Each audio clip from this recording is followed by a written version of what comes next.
अब टाइप 1 जो है उस पे हम जाने से पहले हम देखें कि ये मैकेनिज्म होता क्या है।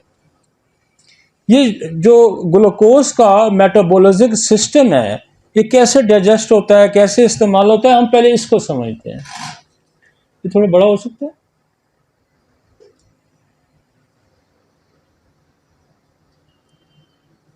नहीं, चले मैं उसी पे ले जाए। ये देखें यहाँ ये आपका खुराक जब अंदर जाती है, ये उसने आंत दिखाई है कि यहाँ से खुराक अंदर, ये ऊपर देखें, थोड़ा सा लेफ्ट करें, इसको राइट करें, आप उसी पे चले जाएं। ये आंतों से खुराक अंदर आई है, जब आप खाना खाते हैं वो जाके आंत के अंदर एब्जॉर्ब होता है और वहाँ से ग्लूकोज जो है वो आंतें एब्जॉर्ब करके क्या करती हैं, ब्लड के अंदर शामिल करती हैं। अब ये जो आपको नज़र आ रहा है ये आंतों के अंदर देखें, वो देखें खुराक का एक उसने बनाया, कोई फ्रूट्स पड़ा है, कोई खाने की चीज़ें पड़ी हैं, आंत के अंदर आई और आंतों के अंदर जब वो एब्जॉर्ब हुई तो ग्लूकोज लेवल जो है, ये जो ब्लू ब्लू डॉट्स आपको पिंक कलर के लगते हैं, ये जो है ना ये ग्लूकोज है, बेतहाशा आपको नज़र आ रहे हैं। जो ही खुराक आंत में एब्जॉर्ब हुई और ब्लड के अंदर ग्लूकोज पहुंचा तो बहुत बड़ी तादाद जो है इसकी आ गई। अब ये तादाद जो है ये ब्लड के अंदर शामिल होगी तो ये पेंक्रिया को जब टच करेगा, ये ब्लड पेंक्रिया के अंदर जब पहुंचेगा तो वहाँ एक बड़ा सेंसरी सिस्टम लगा हुआ है, फौरन जो है इंसुलिन रिलीज हो जाएगी। जो ही ये पेंक्रिया को टच करेगा ब्लड, तो देखा कि इतना ग्लूकोज आ रहा है, ये देखें ना कितने बेशुमार डॉट्स आपको नजर आए। जो ही उसके अंदर है तो इंसुलिन रिलीज हो जाएगी। इंसुलिन रिलीज होगी तो वो इंसुलिन जो है इसको यूटिलाइज करेगी जाके सेल के अंदर। वो एक आपको मैकेनिज्म आगे भी हम जाके बताएंगे कि वो फिर क्या होता है कि सेल के अंदर कैसे यूटिलाइजेशन होती। अब जो खराबियां होंगी ना वो बहुत सारी जगहों पे होंगी। क्या इंसुलिन बन रही है, अगर बन रही है तो क्या वो यूटिलाइज भी हो रही है, ये नहीं हो रही। ये तो एक नॉर्मल फंक्शन है कि जो ही आपने खुराक खाई, खुराक ने आप मैदे में से निकल के आंतों में पहुंची, वो एब्जॉर्ब हुई, वहाँ ग्लूकोज जो है वो निकल के ब्लड के अंदर आया, शुगर आई, और वो ही ब्लड का जो फ्लो है जब वो टच करेगा उसको पेंक्रिया को, और पेंक्रिया के अंदर सेंसरी सिस्टम लगा हुआ है, फौरन उसने इंसुलिन को रिलीज करना है और इसको यूटिलाइज करना है। अब देखें ना ये देखें इधर, ये हाई ग्लूकोज लेवल हो गया। देखें ना कितने डॉट्स आपको नजर आ गए। और ये देखें येलो कलर की इंसुलिन आनी शुरू हो गई है पेंक्रियास से निकल के। ये जो पिंक कलर के हैं या ये ब्लूइश आपको नजर आ रहे हैं ये ग्लूकोज है, और ये येलो कलर के जो डॉट्स हैं ये इंसुलिन आनी शुरू हो गई है। आगे चलें, यूं करें इसको जरा, और insulin cause liver, skeleton, muscles and other tissues to take up more glucose. अब हमारी बॉडी को होता है कि वो ग्लूकोज की ज़रूरत होती है। ग्लूकोज को इसलिए ज़रूरत है कि शुगर का काम ये है कि ये आपको एनर्जी प्रोवाइड करता है, जब सेल के अंदर इंसुलिन और शुगर मिलके बर्न होते हैं तो सेल के अंदर एनर्जी प्रोड्यूस होती है। जैसे आप घर में चूल्हा जलाते हैं, आग जलाते हैं तो एक एनर्जी, तो ये एक एनर्जी का रोल प्ले करती है। और ये इसका इस्तेमाल, अगर इंसुलिन नहीं आएगी तो इसका इस्तेमाल नहीं होगा, ग्लूकोज ब्लड में रहेगी और सेल को एनर्जी नहीं मिलेगी, सेल अपना सही काम नहीं कर सकेगा। आगे करें थोड़ा सा इधर। हीमोस्टेसिस एक प्रोसेस है जिसमें ये सारा जब रेगुलेट करता है इंसुलिन ग्लूकोज को सेल के, इस प्रोसेस को क्या कहते हैं, हीमोस्टेसिस रिस्टोरेड। ठीक हो गया। अब देखें जब ये इंसुलिन आई तो आगे वाला जो हिस्सा है, ये जो ब्लड का आगे वाला हिस्सा देखें, इसमें देखें ग्लूकोज की तादाद कम हो गई है। पीछे आपको बहुत ज़्यादा नज़र आ रहा था, अब फौरन जब इस पे उसने यूटिलाइजेशन की, इसका इस्तेमाल शुरू किया तो ये क्या हुआ, ये मिकदार कम होगी। ठीक हो गया जी। इतना आपने समझ लिया कि जो ही हमने खुराक खाई और खुराक जो ही आंतों में के अंदर जब एब्जॉर्ब होती है जो ही वो ऑब्ज़र्व हुई तो इसने इंसुलिन को वहाँ से रिलीज़ किया पेंक्रिया ने, और जब इंसुलिन रिलीज़ हुई तो उसने ग्लूकोज को आके सेल के अंदर यूटिलाइज़ किया। अब अगली स्लाइड ज़रा दिखाएं।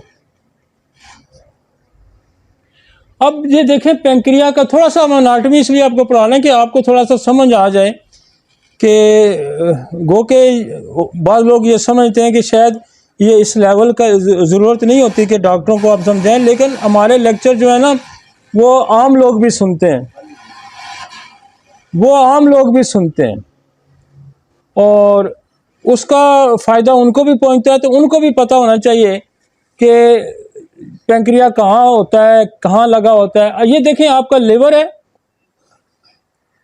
लिवर के अंदर से देखें जो बाइल डक्ट आ रही है और उसके साथ जो आपका ना पित्ता लगा हुआ है, ये गोल सा जो होता है, और उसके साथ ही एक जो पेंक्रिया, ये देखें ये बिल्कुल लंबूतरी सी शेप का पेंक्रियाज है और ये बिल्कुल लिवर के नीचे लगा होता है और ये स्टोमक के साथ ऊपर अटैच होता है। और इसके अंदर से एक जो है पेंक्रियाटिक डक्ट आ रही होती है और इधर से जनाब आपका जो पित्ते से एक डक्ट निकल के आती है और जिसको कॉमन बाइल डक्ट भी कहते हैं। फिर आगे जाके ये गट्ठी हो जाती है। तो हमारा शुगर का जो फंक्शन है वो बेसिकली इस ऑर्गन के अंदर होता है जिसको हम पेंक्रियाज कहते हैं। और इसकी जो लोकेशन है उसने ये दिखाई है कि इसकी ये लोकेशन है, लिवर, स्टोमक, पित्ता, ये उनके साथ एक जंक्शन में पड़ा होता है और यहाँ ही आपकी नीचे जुड़ी हुई है। स्टोमक से आगे आ जाएंगे तो ये स्मॉल इंटेस्टाइन है जो छोटी आपकी है। स्मॉल इंटेस्टाइन के अंदर ये जो पेंक्रियाटिक जूस है, पेंक्रियाटिक ड्रग से जो मटेरियल आता है वो सारा इसके अंदर गिरता है। अब यहाँ फंक्शन दो है कि पेंक्रियाटिक ड्रग क्या लेके आती है, वो पेंक्रियाटिक जूस लेके आती है जिसमें अमाइलेज होती हैं, लाइपेज होते हैं। लेकिन जो इंसुलिन है वो यहाँ से डायरेक्ट ब्लड में शामिल होती है, पेंक्रियाज से डायरेक्ट ब्लड में चली जाती है। उसका भी फंक्शन हमको ये डक्ट के ज़रिए तो वो एंजाइम्स बाकी जाते हैं, वो बाकी दूसरे हार्मोन्स जाते हैं और ये वहाँ से एब्जॉर्ब हो जाती है। तो ये एक पहले का स्ट्रक्चर आप समझ लें। उसके एक अगली स्लाइड दिखाएं ज़रा। अब ये देखें, अब ये आपको नज़र आ रहा है कि ये स्मॉल इंटेस्टाइन नज़र आ रही है और ये बीच में इधर देखें स्प्लीन की तरफ ऊपर से रास्ता जा रहा है और ये बीच में पेंक्रिया है और पेंक्रिया के अंदर आपको ये गुलाबी कलर के जो है ना फूल से नज़र आ रहे थे। इनको कहते हैं आइसलेट। ये आईलेट हैं, जो आईलेट का इनको कहते हैं। ये जो पॉइंट है आईलेट, यही बेसिकली इनके अंदर ही अल्फा सेल होता है, बीटा सेल होता है और एक ये देखें ये जो फूल की शक्ल में आते हैं ये आईलेट्स हैं। आईलेट के अंदर ही ये अल्फा सेल्स हैं और जो यहाँ से इंसुलिन बनती है और यहाँ से कौन सी दो चीज़ें बनती है, एक इंसुलिन बनती है और एक क्या बनता है, ग्लूकागोन। अल्फा सेल जो है वो ग्लूकागोन बनाता है एक हार्मोन और बीटा सेल जो है वो इंसुलिन बनाता है। तो इंसुलिन जो है वो शुगर की को बॉडी के अंदर यूटिलाइज कराने का फंक्शन है इसका। एक तो इसका ये फंक्शन है कि ये बॉडी के अंदर जो है ग्लूकोज को यूटिलाइज करे। दूसरा फंक्शन इसका ये भी होता है कि ये फालतू जो आपके पास ग्लूकोज होता है उसको ग्लाइकोजन फॉर्म में कन्वर्ट करके लिवर के अंदर, मसल के अंदर डिफरेंट प्लेस में ये स्टोर कर देता है कि जब भी आपकी बॉडी को ज़रूरत पड़ेगी तो ये वहाँ से कन्वर्ट होकर दोबारा शुगर में जो ग्लूकोज में ये यूज़ होगा। और ये जो ग्लूकागॉन है ये इसका एक पैरेलल निज़ाम है। ये इसका काम है शुगर को इंक्रीज करना बॉडी के अंदर, इंसुलिन का काम है डिक्रीज करना। ये आप ध्यान में रखें, इंक्रीज करना ग्लूकागॉन का काम है, डिक्रीज करना इंसुलिन का काम है। इंसुलिन बॉडी के अंदर ग्लूकोज को यूटिलाइज करेगी, जब यूटिलाइज होगा तो शुगर लेवल कम होगा।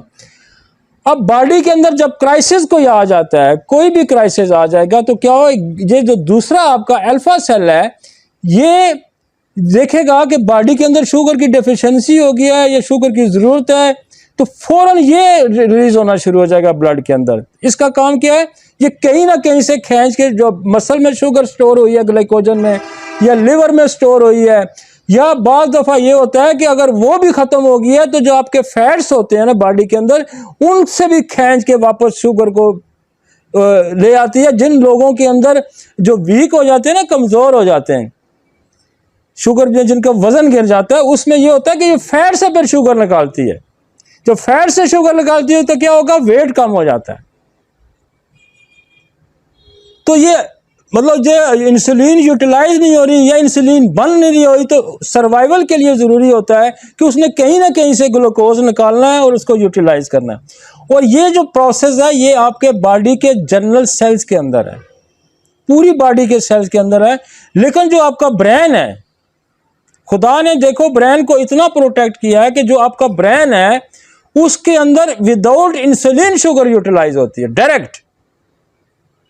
कि कैपिटल को खुदा ने कितना सेव किया है कि उसको इंसुलिन का डिपेंडेंट ही नहीं बनाया, वहां डायरेक्ट ग्लूकोज यूज होगा सेल के अंदर।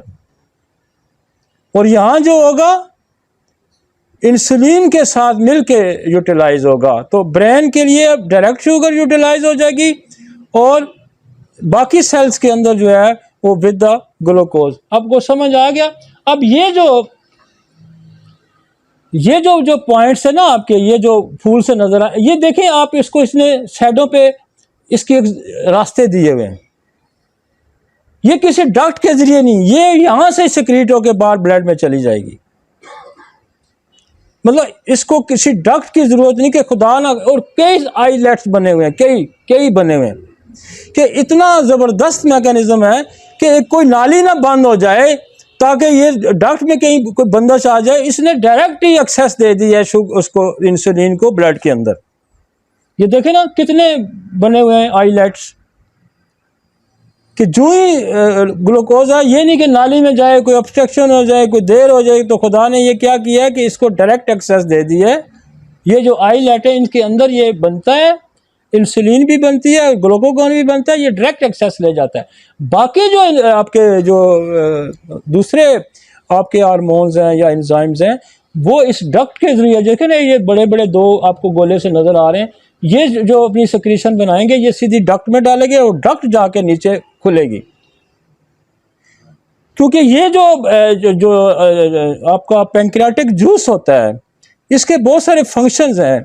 इसका एक बड़ा फंक्शन ये है कि आपके अंदर जो स्टोमक से एसिड आता है, उस एसिड को भी ये अल्कलाइन में ये ट्रांसफ़र करते हैं। ये जो जूस बनता है उस एसिड की भी, क्योंकि आपकी खुराक के लिए मैदे के अंदर तेज़ाब की ज़रूरत होती है कि खाने को उसको हज़म करता है, और साथ उसका ये फंक्शन होता है कि एसिड जो होता है वो बैक्टीरिया को भी किल करता है। तो खुदा ने बैक्टीरिया को स्टोमक के अंदर ही एसिड के ज़रिए किल करवाना है, ठीक है, ताकि वो ब्लड के अंदर ना जाए। वहाँ एक उसने पूरा मैकेनिज्म रखा हुआ है। तो वो एसिडिक जो रिएक्शन आता है, आप सुनते होंगे कि एसिड पीएच लेवल जो है वो कम हो, या वो एक एसिडिक रिएक्शन जब आ जाता है, तो एसिडिक रिएक्शन को अल्कलाइन में जो कन्वर्ट करता है, वो वहाँ यहाँ से वो जूस जा रहा होता है। ठीक है जी, इतना आपको। अब देखें ना, अल्फा सेल बीटा सेल ये जो बनाते हैं, ये एंडोक्राइन ग्लैंड बनाता है। इसके अंदर एंडोक्राइन सिस्टम, इसके अंदर दो सिस्टम है, एक्सोक्राइन एंड एंडोक्राइन।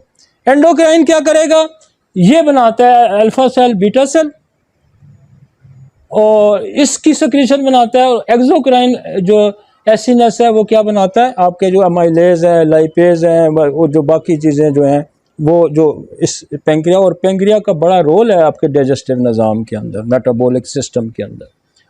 आगे स्लाइड ले आए। अब इसको ज़रा और बड़ा करके उसने दिखा दिया कि वो ऊपर देखें पेंक्रिया है और उसके अंदर उसने एक डक्ट दिखाई है, वही सारा, फिर वो नीचे आंत है, ये देखें ना। तो ये सारी बेसिकली वही चीज़ें हैं।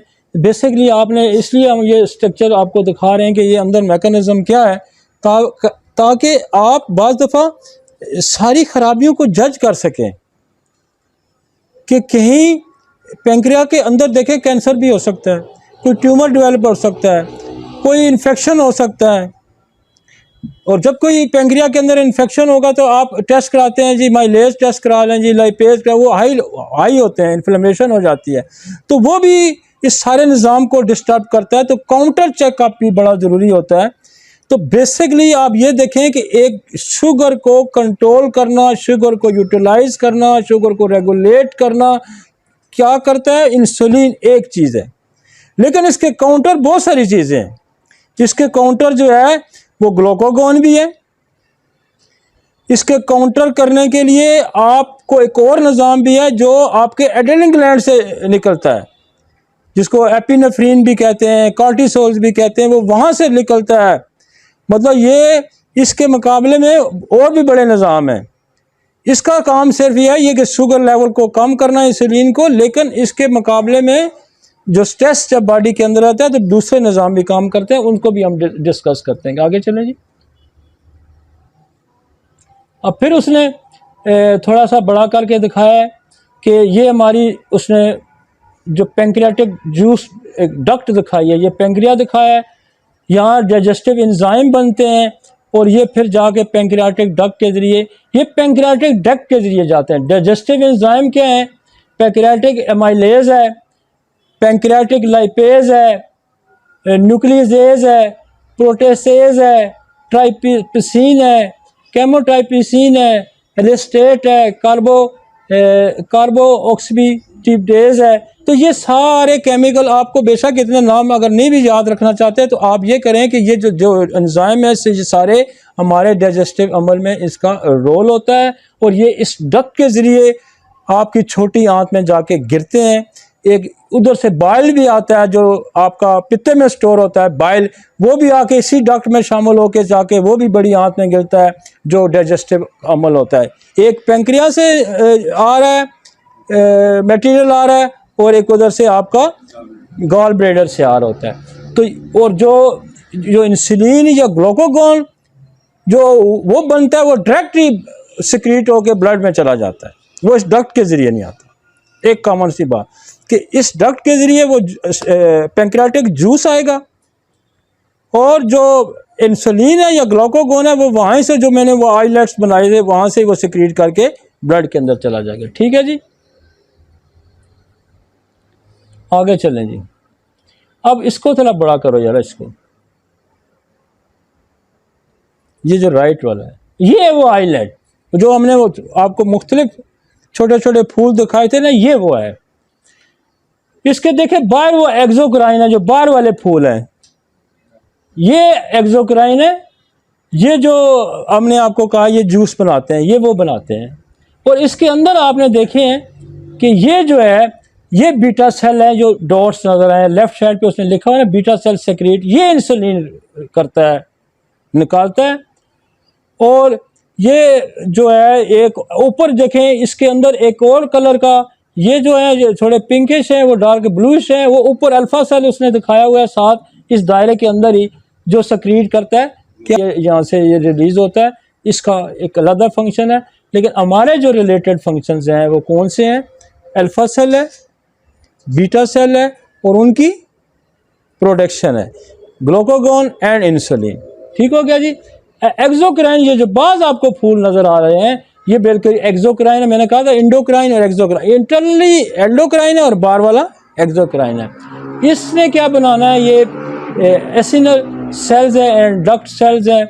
ये जो बाहर है एफ सेल है, सिक्रीट द पैंक्रियाटिक पॉलीपेप्टाइड्स, जो हमने जिनका आगे जिक्र किया, माइलेज हो गया, ये चीज़ हो गया। लेकिन आपने कॉमनली ये समझना है कि हमारा जो मेन रोल है वो यहाँ अल्फा सेल का है, यहाँ बीटा सेल का है, ये सिक्रीट करता है यहाँ पे, और एक जो है शुगर को कंट्रोल करता है, और एक काउंटर सिस्टम खुदा ने यहाँ बना के रखा है जो ग्लूकागॉन रिलीज करता है कि कहीं शुगर को ज़रूरत पड़ जाए बॉडी को, तो ये वहाँ से, क्यों आप शुगर नहीं ले रहे, आपने खाना भी नहीं खाया, आपको शुगर नहीं लेगी, बॉडी को ज़रूरत पड़ गई, तो वो कहाँ से फिर जो स्टोर है वो निकाल के बाहर ले आएगा।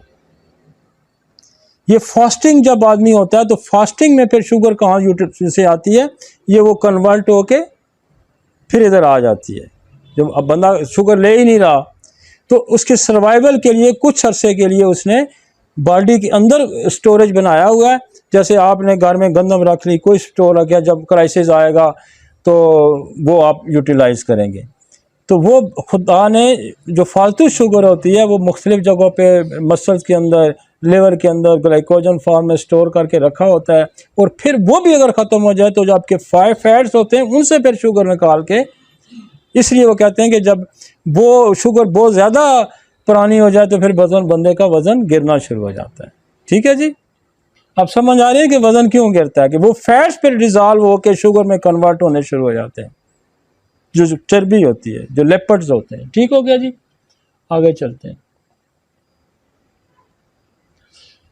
मैं असल में ये स्ट्रक्चर थोड़ा सा आपको समझाना है, इसलिए ज़रूरी होता है कि जब आप इस चीज़ को समझते हैं तो बाज़ दफ़ा बहुत सारी दवाइयाँ जब आप पढ़ते हैं, वो को कहता है ये जी फ़लाँ जगह पे काम करती है। अब एक दवाई जो पाकिस्तान में अवेलेबल ही नहीं है, मैं 2-3 साल पहले मैं जब वहाँ से इंग्लैंड से लेके आया था फ्लोरोजीन। अब फ्लोरोजीन को जब आप पढ़ें, हालांकि बोरक ने थेराप्यूटिक्स में लिखी है फ्लोरोजीन, बोरक ने थेराप्यूटिक्स के अंदर फ्लोरोजीन लिखी हुई है, लेकिन फ्लोरोजीन अब पाकिस्तान में अवेलेबल ही नहीं है, किसी स्टोर पे भी कोई यहाँ लाया ही नहीं किसी को, क्योंकि स्टडी ही नहीं करते लोग। और बोरक में तो थेराप्यूटिक में 5 तो दवाइयाँ उसने लिखी हैं थेराप्यूटिक के अंदर, वो भी नहीं है पूरी यहाँ पे। मतलब कोडीन लिखी है तो वो भी यहाँ नहीं है, वो फ्लोरोजीन लिखी है तो वो भी यहाँ नहीं है। तो इसका बड़ा मज़े का फंक्शन है। इसको अगर ये बिल्कुल बनती है एप्पल की जड़ से बनती है फ्लोरोजीन। इसका फंक्शन ये है कि ये बॉडी के अंदर जो फैट्स होते हैं ना, और उस बंदे पे ये काम करती है जहाँ लिवर फैटी हो जाता है, फैट्स हो जाते हैं, और फैटी जनरेशन को ये कम करती है और शुगर को भी कंट्रोल करती है।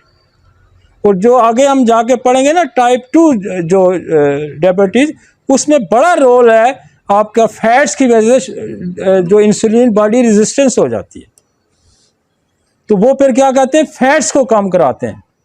फैट्स के अंदर से एक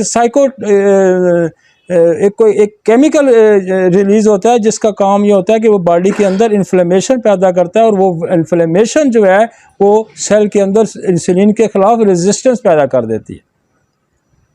वो जाके हम टाइप 2 में पढ़ेंगे इसको।